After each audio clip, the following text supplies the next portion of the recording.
Hey guys, welcome back to my YouTube channel. Today we're going to be covering the book of Philippians, but before we cover the book of Philippians, please make sure to like, comment, and subscribe, because these videos actually take a really long time to make, and you'd be doing me the biggest favor if you actually did do those things. But without further ado, let's cover the book of Philippians.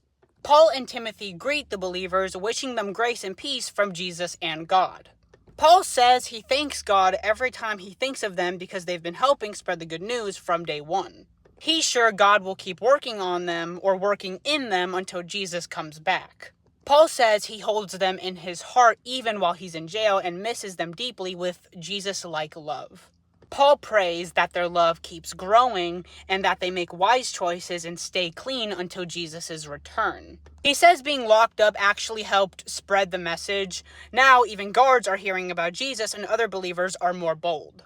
Some preach about Jesus with bad motives, some with good ones, but Paul doesn't care as long as Jesus is being talked about. Paul then goes on to say that things will turn out fine whether or not he lives or dies, but if he lives, he'll serve Jesus. If he dies, that's even better.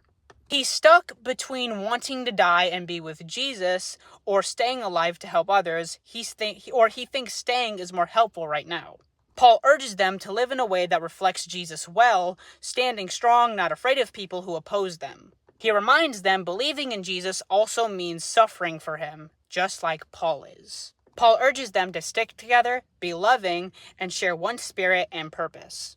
And don't try to impress, be humble. Think of others as more important than yourself. Follow Jesus' mindset. He was God but didn't cling to power. He became human, humbled himself, and obeyed even to death on a cross. Because Jesus humbled himself, God raised him high. One day everyone will bow and call him Lord. And to keep growing in faith even when Paul's not around. And that don't complain, be pure and bright like stars in a dark world. Paul says that even if he's being quote-unquote poured out, like dying, he's glad if it helps them stay strong in Jesus. Paul hopes to send Timothy soon because he truly cares about them and puts Jesus first. Paul is sending Epaphroditus, if I'm saying his name right, probably not, but Paul is sending Epaphroditus back because he got sick and almost died, helping Paul welcome him with honor. Paul then reminds them again, keep your joy in the Lord. He warns them about people who brag about religious rules. True believers worship by the Spirit, not by outward stuff. Paul then lists his past. So he was perfect in Jewish law, tribe of Benjamin, Pharisee, super zealous. He had it all on paper.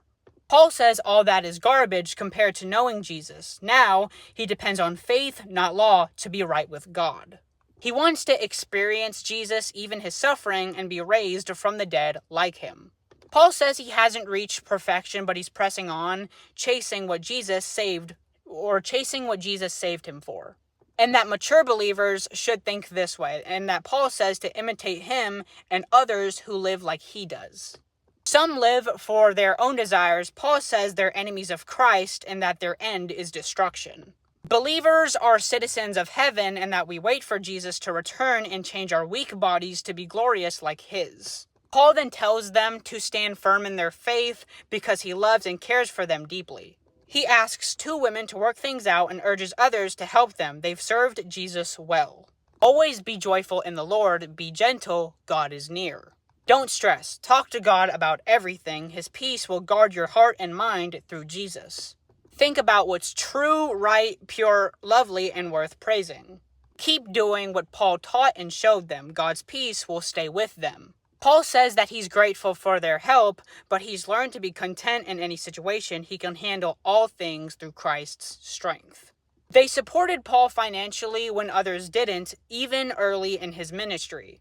Paul isn't chasing gifts. He's happy they're storing up reward in heaven. He's full now, and God will meet all their needs too. Paul praises God, sends greetings from the believers, even Caesar's household, and ends with a blessing of grace to them all. But yeah, that was the book of Philippians. Thank you guys for watching the videos. All glory and praise to God. But yeah, thank you. But yeah, please make sure to like, comment, and subscribe because these videos actually take a really long time to make, and you'd be doing me the biggest favor if you actually did do those things. But yeah, we hit 85,000 subscribers. We're about to hit 86,000 subscribers.